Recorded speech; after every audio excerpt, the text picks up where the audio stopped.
Well, hi folks, I'm going to tip another one of these Sarpo Miras out now.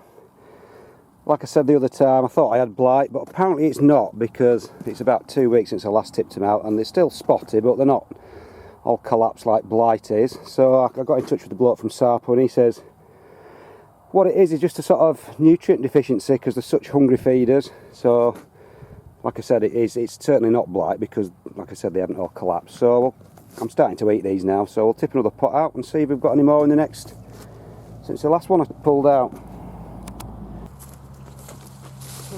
So off we go again. Let's see what we've got in this. Again, still more neglected potatoes, just a bit older this time. Are we in shot? Can't see a thing, it's so bright. Just have to burst it open again and see what we've got. Last time I got £8, which I was surprised with.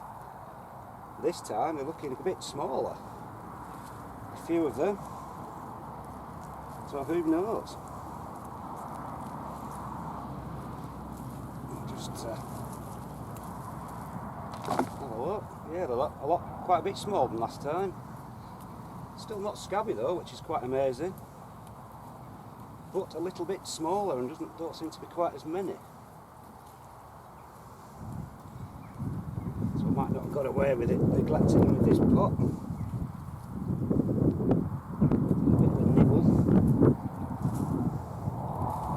No, definitely not as many in this pot, so I was lucky to get £8 last time by the looks of it.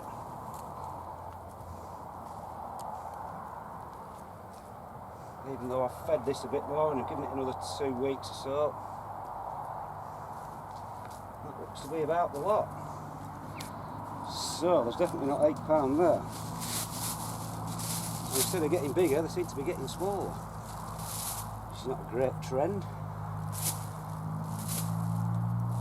This is probably about £5 or £6 in this.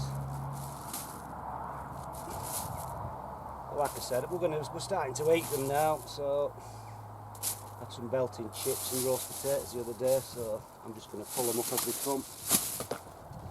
Weigh these, see what we've got to. Oh, my knees. Put it on pounds. I'm saying 6. 6.3 if you can see. No, 6.5, so £6.5. It's not too bad, not brilliant again, but like I said, they're not scabby, which is the main thing, so they're perfectly edible. And £6 is much to eat. So that's about it, folks. A bit of a boring video, but running out of things to film at the moment, so that's about it, folks. See you later.